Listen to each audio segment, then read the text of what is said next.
Good morning. Today's Tuesday, February 28th, 2023, and welcome to ONN. I'm James. And I'm Heartbrain. Here today's top headlines.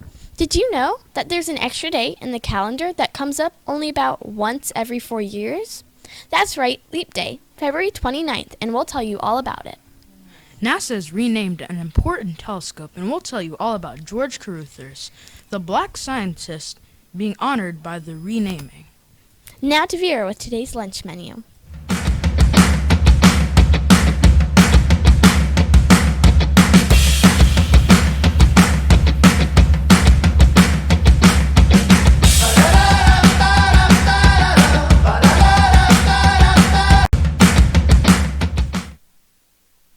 Hello, this is Vera with the lunch, and today's lunch is beef and queso nachos with toppings of your choice, or if nachos aren't your thing, try a PB&J sandwich kit. We've also got salad, fresh fruit, fresh veggies, and milk. Don't forget to eat your veggies.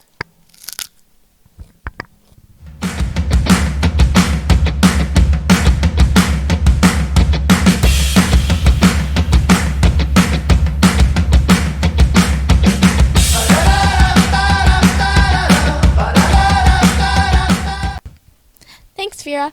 About every 4 years, February gains an extra day. We do this so our calendars don't get out of whack. But February 29th has also prompted some interesting traditions. Here's some surprising facts about the bonus day that comes only very so often. It takes the Earth about 365.242189 days, or 365 days, 5 hours, 48 minutes, and 45 seconds to circle around the sun. Says time and date. However, the Gregorian calendar we rely on has only 365 days. So, if we didn't add an extra day to our shortest month about every 4 years, we would lose almost 6 hours every day. After a century, our calendar would be off by 24 days. Some people are born on Leap Day, which means their actual birthday only happens once about every 4 years. People usually celebrate on February 28th or March 1st, but the twin cities of Anthony, Texas, and Anthony, New Mexico, are the self-proclaimed leap year capital of the world. They hold a 4-day leap year festival that includes a huge birthday party for all leap year babies. About 4.1 million people around the world have been born on February 29th, and the chances of having a leap birthday are 1 in 1,461, making them pretty unique. There's even a Leap Day Club. The Honor Society of Leap Day Babies is a club for people born on February 29th. More than 11,000 people worldwide are members. The goal of the group is to promote Leap Day awareness and to help Leap Day babies get in touch. The next leap year is next year, so keep your eyes on ONN for a special news broadcast on February 29th, 2024. A NASA telescope got a new name on December 2nd, 2022. It will now be called the Carruthers Geocorona Observatory. The name honors the late black American scientist and inventor George R. Carruthers. Carruthers was born in Ohio in 1939. He died in December 2020. Carruthers began studying science and engineering at a young age. By age 10, he constructed his own telescope. Later, he received a bachelor's degree in physics from the University of Illinois, Urbana-Champaign. He continued his studies there through the 1960s, earning more degrees. Among the other achievements, Carruthers created the Far Ultraviolet Camera/Spectrograph Telescope. This gold-plated telescope was small enough to use in space, but still powerful. It captured the images of ultraviolet light. This is a form of light that is not visible to the human eye. Astronauts used the telescope in 1972. It was part of the Apollo 16 mission that landed on the moon. Carruthers' telescope caught the images of the Earth's geocorona. This was the first time images were taken of it. The geocorona is a cloud of hydrogen atoms surrounding our planet. It exists at the limit of the exosphere. The exosphere is the outermost layer of our planet's atmosphere. The new Carruthers Geocorona Observatory is a fitting mission to take Carruthers' name. The The telescope aims to study the geocorona more. This will be the first mission dedicated to charting any changes in the geocorona. It could help scientists answer basic questions about the characteristics of the exosphere. They want to learn about how large the exosphere is. The scientists could then work to track how it changes over time. The exosphere has an important role for Earth. It behaves as a defense system. Particles escape the sun during events like a solar wind. When those particles reach Earth, they can cause problems. They can harm the technology devices we use for communication. With a new telescope, scientists will be able to study how the geocorona affects the exosphere. The work could help scientists predict how solar activity will influence technology. And now to Atharv with today's weather.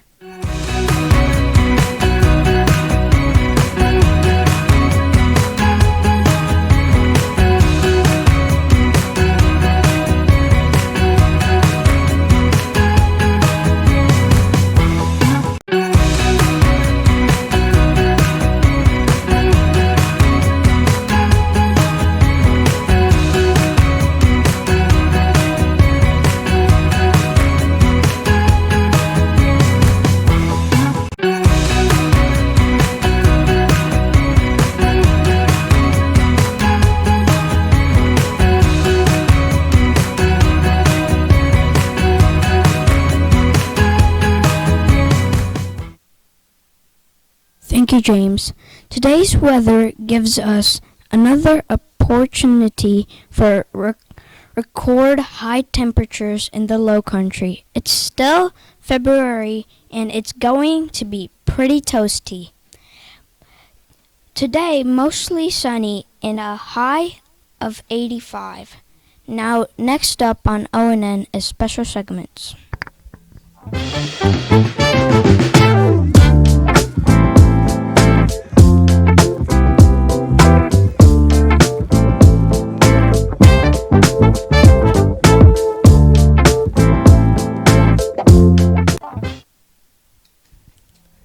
Good morning.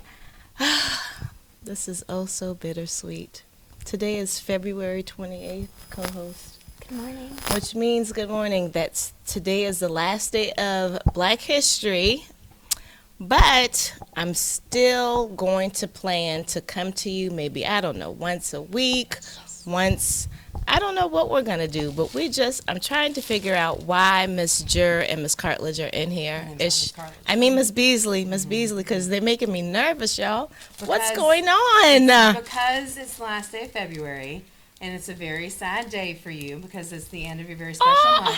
And because you have shared so much knowledge with us. They're going to make me cry. And gotten us so excited about the news every morning. Oh, sorry.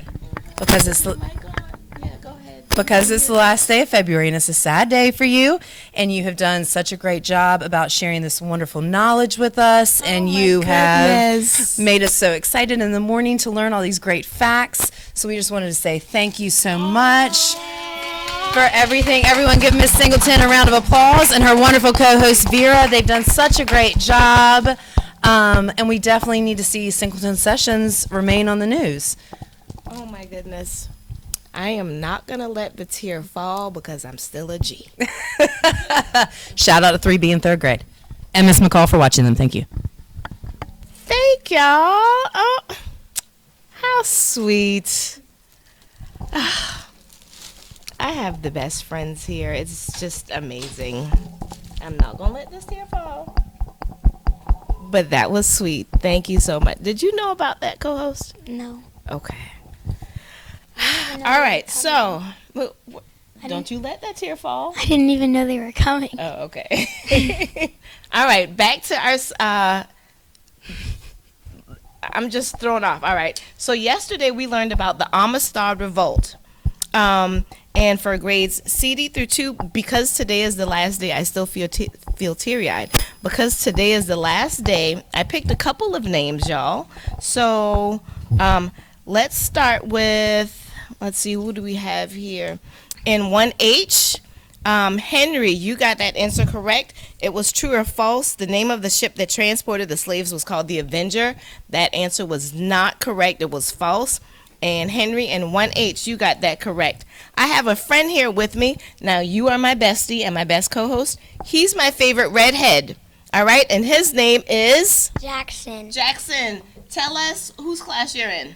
Miss Johnson's class. Miss Johnson's class. You are also a winner, Jackson. You got that answer correct. You put false, and you put pick. Me. Is there anything fun that you would like to tell us, Jackson? You just had a birthday, didn't you? And how old are you now? 7. What was one fun thing that you did for your birthday? Cake. Did you bring me a piece? No. All right, so now going on to the next winners. We have Elijah and KS. Elijah, you also got that answer correct. Congratulations, Elijah. We have this person right here and this little teeny bitty itty bitty piece of paper. That's why I picked you. All right. Oh, wait. That's no one. No one is on that one. It's blank. So this one will be for all our newscasts. All our newscast people in here today are winners. Yay! All right. So happy. And then who else do we have? Can I say something? Sure. So later on when I do those shout outs for the creative, I'm looking for things that are colorful. Creative, you can do like origami. So, and a couple people I know asked me like straight to my face, can you pick me? And it's just going to be a random drawing. Okay, so. My co-host is something else. That's why we get along so well. So Amore, I think I'm pronouncing your name correctly, from 2F. You also got the answer right. You are also a prize winner today. I just feel like Oprah giving out prizes today, okay? And so now for grades 3 through 5, how many Africans how many Africans participated in the Amistad Revolt? That answer was 53. And we got Vera J, but she was already a winner. So Vera from 5J, who's already a part of the newscast. She's a winner. We've got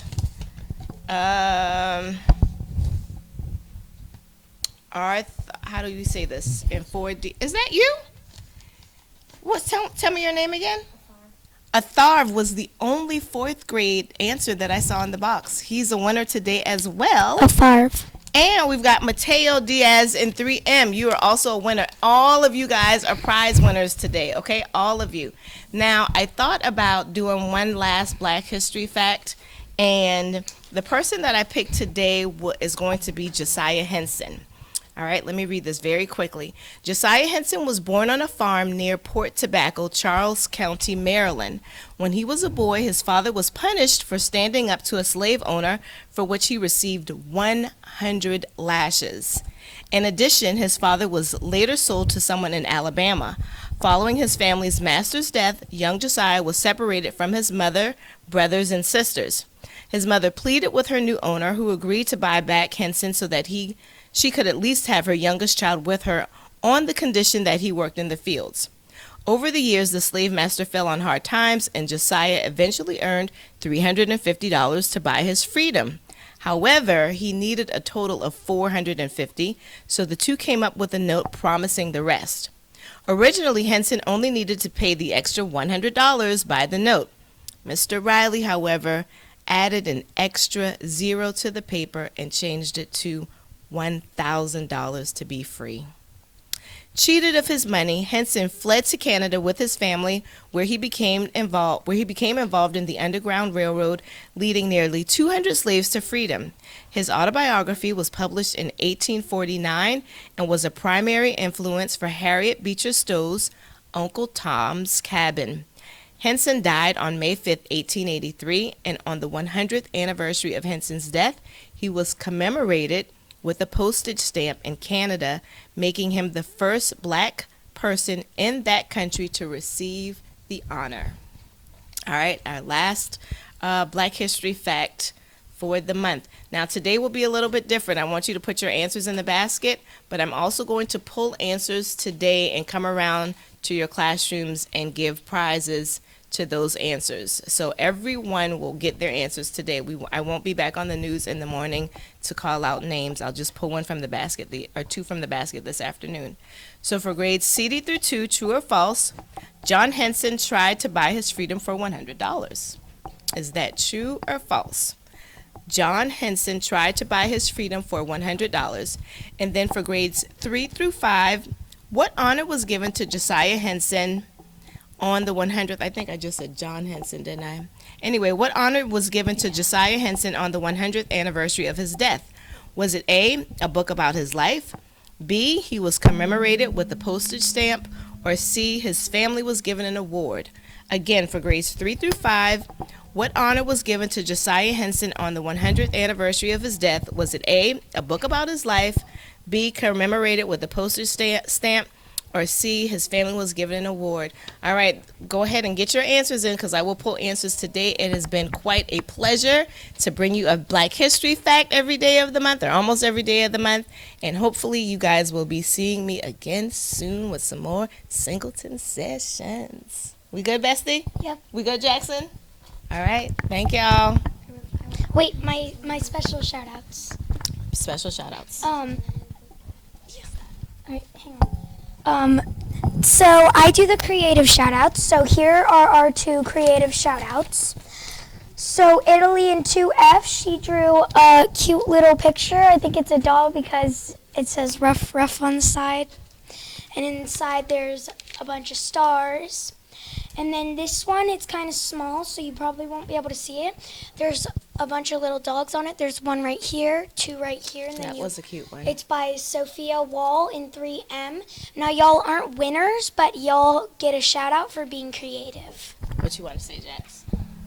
I feel like Miss Singleton does the question that she says first. Jackson tried to give y'all a clue on the answers, y'all. All right. Thanks, Jackson. All right, guys.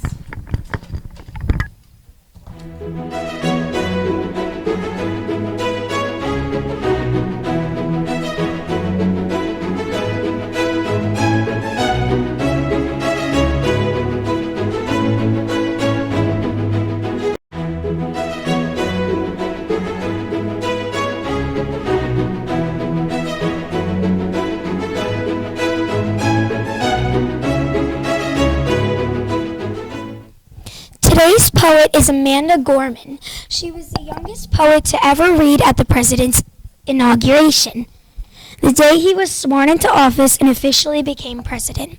She is the Youth Poet Laureate of Los Angeles, the first National Youth Poet Laureate, and graduate of the prestigious Harvard University. A poet laureate is a person who represents a city, state, or in Amanda's case, country, as a poetic voice of that community, meaning her beautiful words are written especially for our country.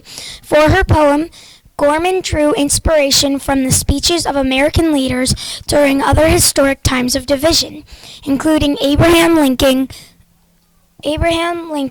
and the Rev. Martin Luther King Jr. Here's a part of her beautiful poem, The Hill We Climb, by Amanda Gorman. So let us leave behind a country better than the one we were left. Every breath from my bronze-pounded chest, we will raise this wounded world into a wondrous one. We will rise from the golden hills of the west. We will rise from the winds-swept northeast, where our forefathers first realized revolution. We will rise from the lake-rimmed cities of the Midwestern states. We will rise from the sun-baked south. We will rebuild, reconcile, and recover. In every known nook of our nation, in every corner called our country, our people diverse and beautiful. We will emerge battered and beautiful. When day comes, we step out of the shade of flame and unafraid. The new dawn balloons as we free it, for there is always light, if only we're brave enough to see it, if only we're brave enough to be it.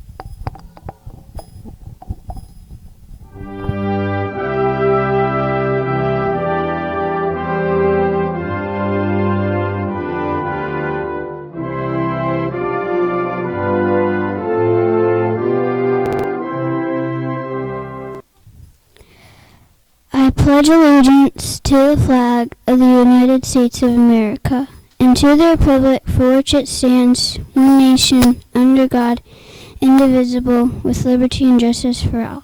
Please remain standing for the moment of silence. Thank you. You may be seated. Today's birthday is Cassie and 1H. And well, we have 2 birthdays that would be tomorrow if it was leap year. Born on February 29th, the day that only comes once every 4 years. DeAndre in 5MA and Ryan in 5J. Happy birthday. Come to the library.